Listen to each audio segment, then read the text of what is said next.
Banyak banget dari kalian kelihatannya bingung untuk memilih monitor. Kelihatan banget yang nanya di GTD, "Bang, kode A sama B bagus mana?" Atau "B dan C gimana menurut abang?" Dan di video kali ini gue mau jelasin apa aja yang penting sebagai pertimbangan sebelum kalian beli monitor supaya bisa dapetin monitor yang tepat buat kalian. Seperti sponsor kita kali ini dari Armageddon.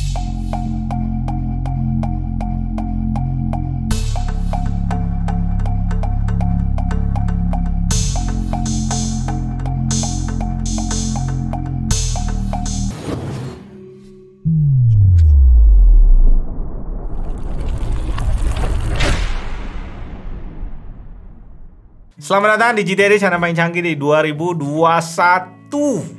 Video kali ini gue bikin spesial buat kalian. Gue harap bisa berguna dan tonton sampai habis, karena di akhir gue akan pilih 1-2 monitor tiap range harga yang terbaik menurut gue di segmen gaming dan juga productivity.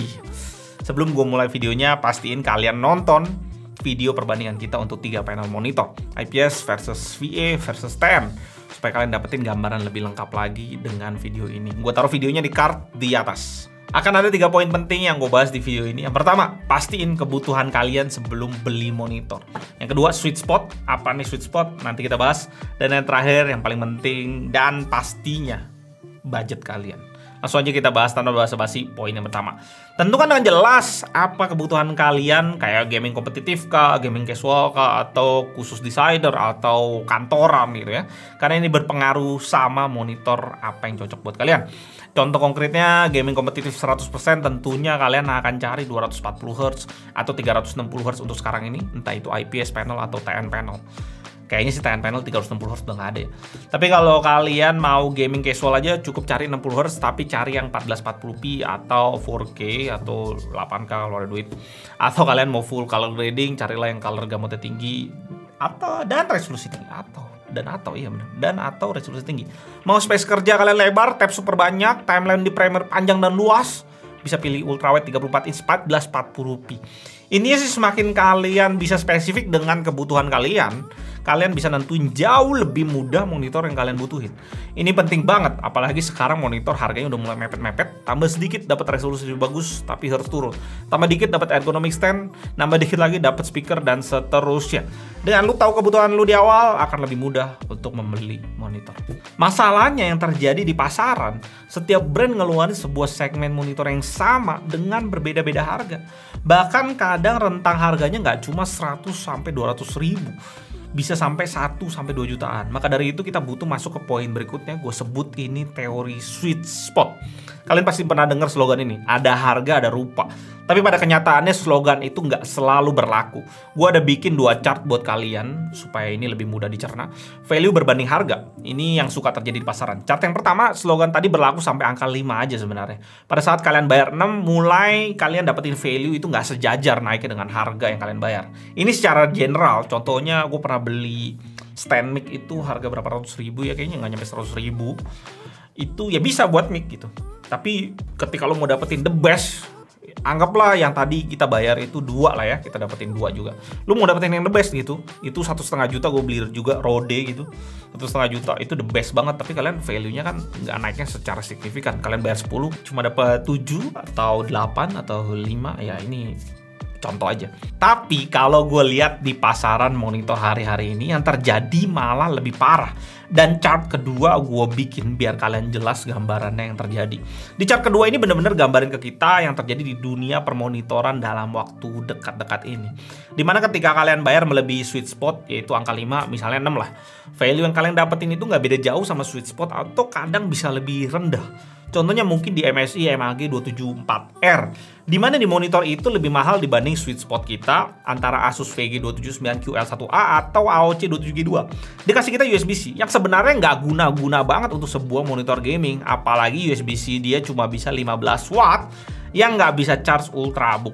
Jadi kita bayar lebih mahal tanpa value tambahan yang jelas banget. Di sisi lainnya, pasti kalian tanya, "Bang, gimana dengan yang di chart price-nya 10 tapi kita cuma dapat value 2. Siapa contohnya? Contohnya di segmen 24 inch 75 Hz, di mana kita dapetin segalanya di 1,6 juta di Thinvision A24. Tapi di luar sana ada LG 24 MP88 yang no bezel sama sekali di harga 2,5 juta. Lu bayangin, lu hilangin satu plastik ini di bagian bawah monitor, kita disuruh bayar 1 juta lebih mahal. Bahkan di 2,5 juta, LG ini udah masuk ke peperangan 144 Hz 24 inch IPS. Itu yang membuat ketika lo beli LG ini, gue bisa bilang value yang lo dapet cuma 2 dari 10 yang mesti lo bayar. Contoh lainnya yang kerasa banget adalah dari brand BenQ. Paling kontras banget lah, menggambarkan chart nomor 2 ini. Di line up monitor terbarunya kita sebut aja IX2710. Di 5,9 juta gue ngerasa ini bener-bener menggambarkan chart nomor 10 itu. Value yang kita dapat itu rendah banget, apalagi kompetitor udah sentuh di harga 3,6 jutaan sampai 4,5 jutaan.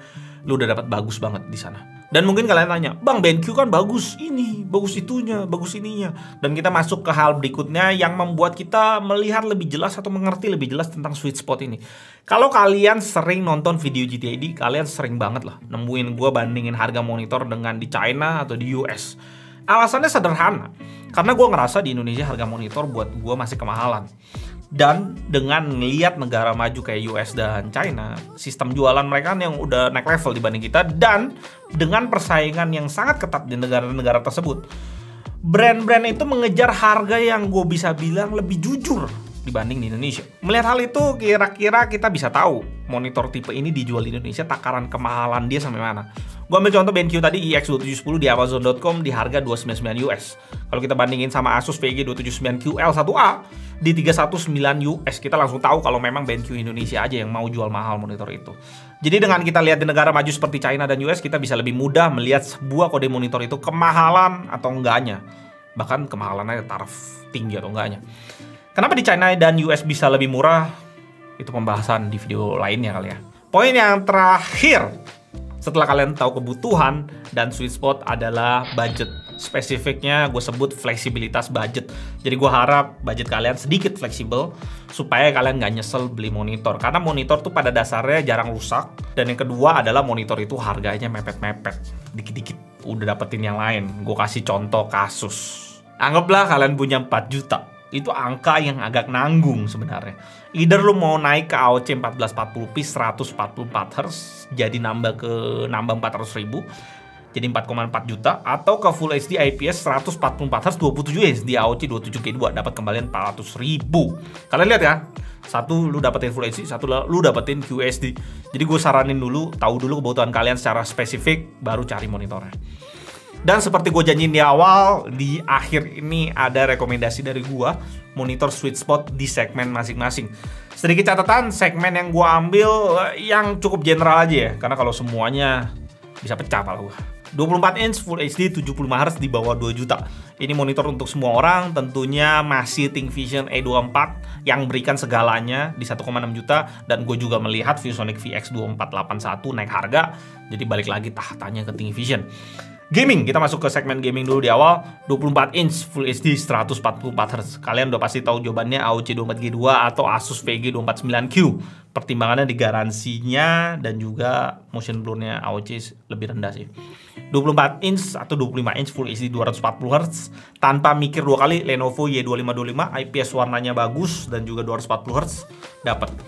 25 inch Full HD 360 Hz, segmen yang masih baru banget, cuma ada 3 monitor yang gua tahu.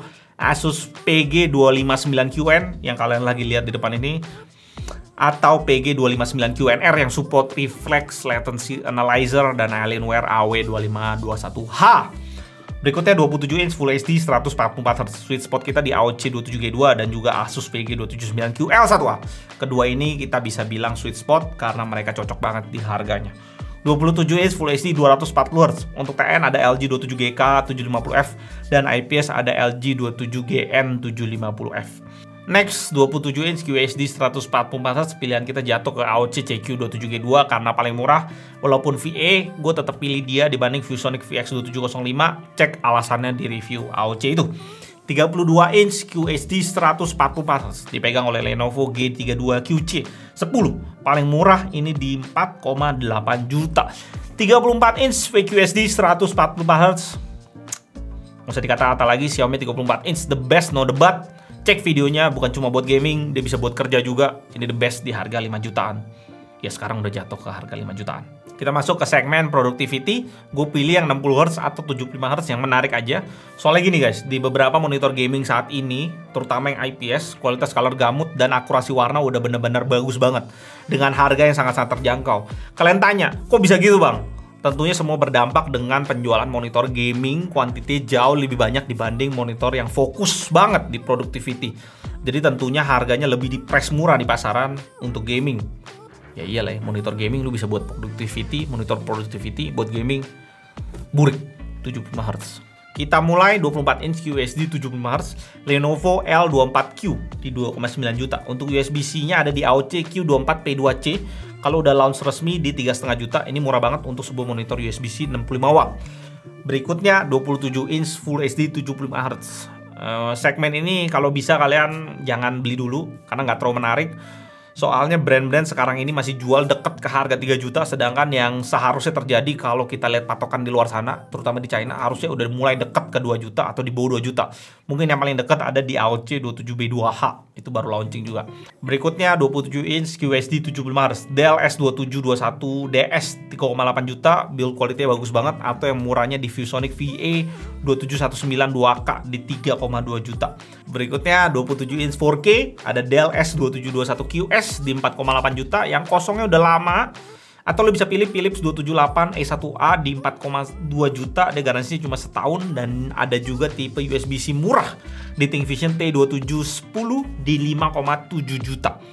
Berikutnya 32 inch 4K, ada ViewSonic VX3211. Untuk USB-C-nya ada Thinvision T32P10. 34 inch ultrawide 2K, ada Philips 345E2AE di 7 juta, atau langsung ke Xiaomi 34 inch, the best untuk dua dunia, gaming maupun productivity. Itu rekomendasi kita, mungkin nggak bisa cover semuanya, I'm sorry guys, bikin list di atas juga udah cuci otak gua karena banyak banget. Semoga video ini membuat kalian lebih mengerti tentang memilih monitor ke depannya. Sampai jumpa di konten berikutnya. Gue Aldun dari GTID, dan tetap